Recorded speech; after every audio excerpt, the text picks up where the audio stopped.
complete, but there are questions about the cleanup process and the private contractor that handled it. Jennifer London reports. On a hot summer day in the Southern California sun, the beach is back in business. Closed for nearly 2 months after an oil spill fouled the Gaviota coast just north of Santa Barbara. From a distance, the sand and the surf look clean, but if you walk along certain stretches of the coastline, tar is still washing ashore. Looks like you're still seeing a little bit of oil here, though. We are seeing some, and that's why I'm watching where I step. Some of these glistening, sticky tar blobs could be caused by natural seepage, which Mark Morey with the Surfrider Foundation says the environment can handle. It's the huge release of oil all at once that is nearly impossible to clean up. You have the immediate release, which is the stuff you see on the beach, and then the stuff you can't account for. So in 2 years from now, or 2 months from now, when stuff keeps washing up on the beach, who's going to clean it up? And it's a principle. It's not whether or not that tar blob is threatening humanity or everything living on this stretch of beach.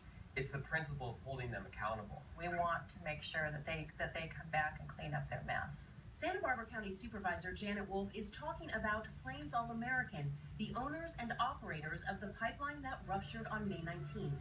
She and other local leaders have been critical of the cleanup, from response time to questions over how clean is clean. There's a lack of trust, and we're not done. Yes, the oil has stopped coming through the culvert, but the cleanup operation is not done. They have also questioned whether the company responsible for causing the spill should play a role in managing the response effort. As part of Unified Command, the oil company partners with a group of local, state, and federal agencies.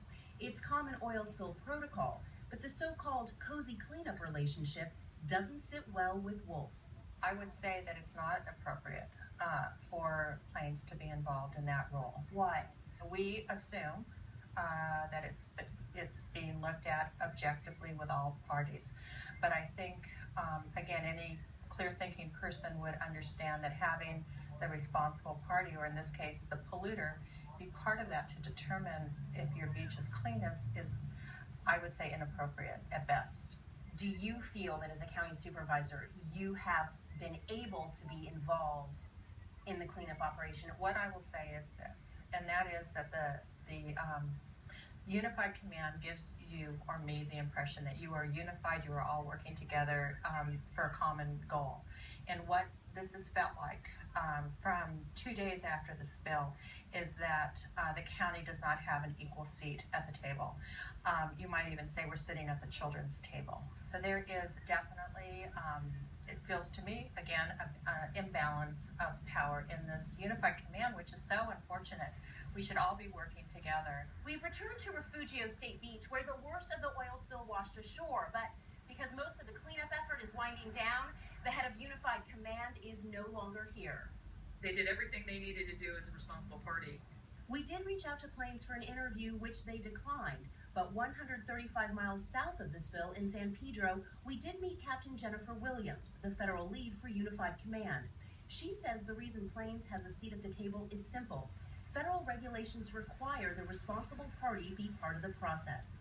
How can the public trust them? How can the public trust that the information that's coming out is accurate and it's independently verified? Because I think everyone looks at the polluter and says, it is in your best interest if this story doesn't get out in its entirety and if you manage the information that's being released. Right. So I just have to stress that although the responsible party is part of the Unified Command, they're not directing the response. They don't have any authority. Still, this leaked internal document signed by members of Unified Command and a Plains employee does show a concerted effort to control information given to the media. It recommends scheduling interviews with a handful of neutral to positive reporters to help tell the, quote, progress story. Kelsey Bruger, a reporter with the Santa Barbara Independent, obtained the memo.